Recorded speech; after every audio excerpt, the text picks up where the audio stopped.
এমন একটা জিনিস যেটা নবীদের গুণ।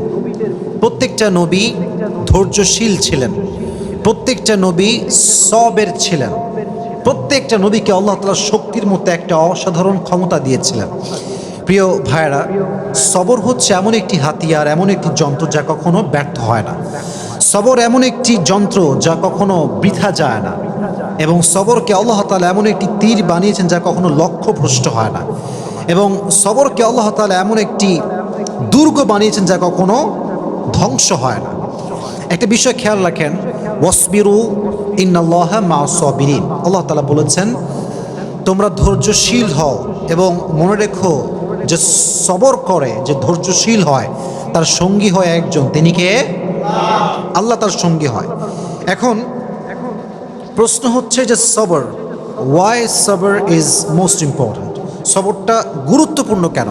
আমার চোখে চোখ রাখেন, আমি একটু বোঝাবার ট্রাই করি যে সবরটা গুরুত্বপূর্ণ কেন। আচ্ছা, একটু ফিল করেন যে আমাদের জীবনে একটা বিপদ আসছে। হয় আমার বাবা মারা গিয়েছে, আমার জব আমি লস করে ফেলেছি, জব হারাই গেছে, অথবা আমার কোনো ইনজুরি হয়েছে, কোথাও আঘাত লেগেছে। আচ্ছা বলেন তো, এই সমস্ত প্রত্যেকটা ড্যাঞ্জারে আমার দিকে তাকান, ধৈর্য ছাড়া কোনো গতি কি আছে? কোনো গতি নাই। There is no alternative way of সবর। সবরের কোনো প্রকার কোনো বিকল্প রাস্তা নেই। সবর হচ্ছে মুমিনের জীবনের সফলতার সবচেয়ে বড় হাতিয়ার। তবে আমি আজকে আলোচনাটা একটু লম্বা করব, এই জন্য সবর এটা মেয়েদের জন্য জরুরি, ছেলেদের জন্য জরুরি, সবার জন্য জরুরি। কারণ পরীক্ষা শুধুমাত্র ছেলেদের জীবনেই আসে না, মেয়েদের জীবনেও পরীক্ষা আসে না নাই? একজন মেয়ে যে বিয়ে করেছে, আব্বা আম্মার ঘর সংসার সব ছেড়ে আসছে, এসে দেখছে যার জন্য সব ছেড়ে আসছে সে তার মতো না, স্বামী খারাপ। এরকম মাঝে মাঝে হয় না? তো এই যে মেয়েটার শ্বশুর বাড়ি খারাপ, শাশুড়ি খারাপ, স্বামী খারাপ, তার জীবনেও সবরের দরকার আছে না নাই? আরেকজন মেয়েকে না আপনি ভাবেন, যে মেয়েটা বিয়ে করেছে, জাস্ট মনে করেন 1 মাস হয়েছে, 1 মাস পরেই তার স্বামী মারা গিয়েছে, বিধবা হয়ে গিয়েছে। এই মেয়েটার জীবনও সবরের দরকার আছে না নাই? তার মানে লাইফের একটু গভীরভাবে ভাবলে বুঝবেন যে লাইফের প্রত্যেকটা স্টেপে স্টেপে ধৈর্যের বিকল্প কোনো রাস্তা হতে পারে। You must have to be patient in every kind of situation. You must have to be patient. যতটা কষ্ট আসুক না কেন, ধৈর্য আমরা হারাবো না। রাজি আছেন তো ইনশাআল্লাহ?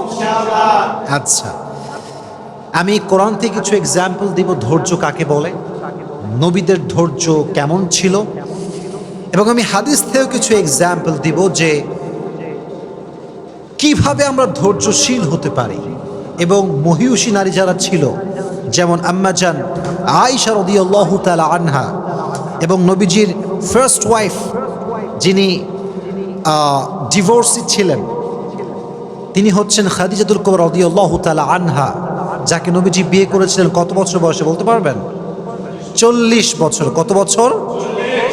তার জীবন থেকে আমরা সবরের শিক্ষা কেমন করে নিতে পারি? আয়েশা রাদিয়াল্লাহু তাআলা আনহার জীবন থেকে আমরা সবরের শিক্ষা কেমন করে নিতে পারি? আমরা এখান থেকেও শিক্ষা গ্রহণ করার ট্রাই করবো। সকলে বলেন ইনশাআল্লাহ। আচ্ছা, ফর অ্যান এক্সাম্পল, মনে করেন কেউ আপনাকে অপবাদ দিয়েছে, আপনি কাজটা করেন নাই, আপনি এই ক্রাইমটা করেন নাই, তাও মানুষ আপনাকে ব্লেম করছে। আপনার কোনো হারাম অ্যাফেয়ার নাই, মানুষ আপনাকে ব্লেম করছে যে আপনার একটা হারাম অ্যাফেয়ার আছে। এটাকে আমরা বাংলাতে বলি অপবাদ। আমরা বলি কি? অপবাদ বা তহমত। আমি যেটা করি না সেটা মানুষ আমাকে মনে করে এবং আমাকে ব্লেম করে, এটা নাম হচ্ছে অপবাদ। আমি জাস্ট ছোট্ট একটা হাদিস বলবো।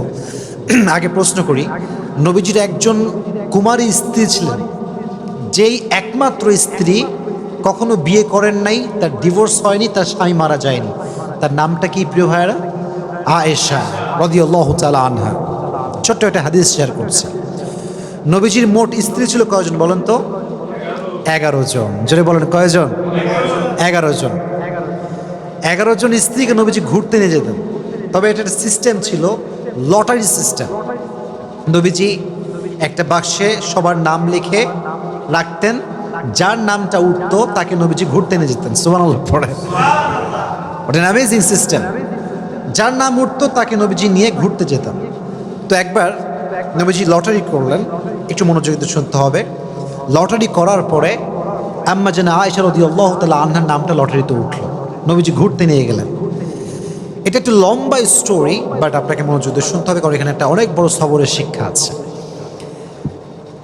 সেই যুগে ঘুরতে যাওয়া হতো মেয়েদেরকে নিয়ে, ওয়াইফদেরকে নিয়ে। এটাকে বলা হতো হাউদাজ, আমরা বলি এটাকে পালকি। আগের যুগে বিয়ে হতো কিসে করে? পালকিতে করে। হাউদাজ এটাকে আমরা আরবিতে বলি পালকি। পালকিতে চড়ে বিয়ে হতো, হতো না? আগের যুগে এটা সিস্টেম ছিল। তো তখনকার যুগে এভাবে পালকিতে চড়ে ঘুরতে নিয়ে যাওয়া হতো। তো আম্মা জান আয়েশা রাদিয়াল্লাহু তাআলা আনহাকে পালকিতে চড়ে নিয়ে যাওয়া হচ্ছে ঘোরার জন্য। তো যখন কাম ব্যাক করবে বাসার দিকে, এক্স্যাক্টলি ওই সময় এসে আম্মা জান আয়েশা রাদিয়াল্লাহু তাআলা আনহার প্রকৃতির চাপে তিনি প্রকৃতির ডাকে সাড়া দেওয়ার জন্য বের হন, মানে পালকি থেকে নামেন। যেটা হয় সেটা হচ্ছে পালকি থেকে নামার পরে উনি একটু দূরে যান প্রকৃতির ডাকে সাড়া দেওয়ার জন্য। এখন মজার বিষয় হচ্ছে আম্মা জান আয়েশা রাদিয়াল্লাহু তাআলা আনহা ছিলেন, she was slim, she was not fat. উনি খুব চিকন ছিলেন, মোটা ছিলেন না, চিকন ছিলেন।